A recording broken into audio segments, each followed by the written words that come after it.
Japan is not too hot for a summer visit if you visit Hokkaido. This is day 2 of my Hokkaido trip and we're in Sapporo. Starting off with a visit to the Nijo market, which is the fish market, until I realized that my entire family were not ready for fish for breakfast. So we decided to start off with some coffee. And we went to the popular Mermaid Roasters, had to get the dogs out to go upstairs. And my mum and brother did get a coffee and it was delightful, but I was saving my caffeine allowance for something even better. A delicious matcha latte from a nearby store which specializes in their own green tea production. And while we were there, the guy was literally like roasting the green tea. It was crazy, which we actually got to sample some of the tea he was literally making right then, which was delicious. And yes, I did buy some to take home. And then now sufficiently caffeinated, we were off for the day's activity. And within a short, roughly 40-minute train ride, we were in Otaru, which is a commonly recommended day trip out of Sapporo. And you know what? I get why. I mean, look at this guy. Huh?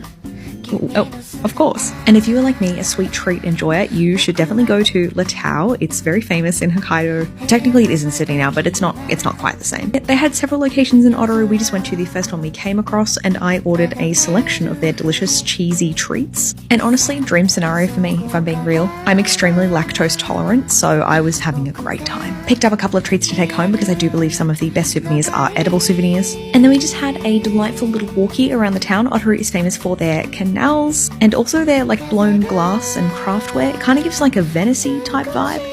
Went through the 5 stages of grief because I saw the Miffy store and then the Miffy store was closed, so moving on. Immediately was moved into the acceptance stage by this adorable dog in a backpack. Professor Layton Hive rise up because they have this steam clock which gave me such like Professor Layton energy. And then we were back on the train, but rather than going directly back to Sapporo, I had a very important stopover that I had been so excited about for the entire time I've been planning this trip, which was the Shiroi Kobito Park, which is a theme park which is entirely revolving around a Japanese biscuit.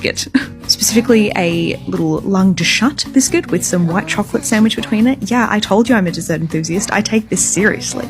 Yeah, this is a very fun activity. It's just outside of Sapporo. You can get there by train and then like a quick bus. This may not be for everyone, but it was for me. You go through the like themed activity, which is pretty quick, and then you go through like a little factory tour where you can see how they're making the biscuit, and then they have these dioramas with these characters doing stuff. This is so up my alley. Like, I just love little guys. Like, this is my sense of humor, which is broken, but I love it. I was having the best time. Maybe I'll make a separate video about it because I was obsessed. And we were like about ready to leave after like an hour and a half, and then this announcement came on being like the show is about to begin, and all of these like weird animatronics came out of the building, and it was the best, and I cried laughing. Then we made it back to Sapporo and we decided to get the famous Sapporo corn ramen for dinner. As you can see, plenty of corn, and it was really delicious and yummy.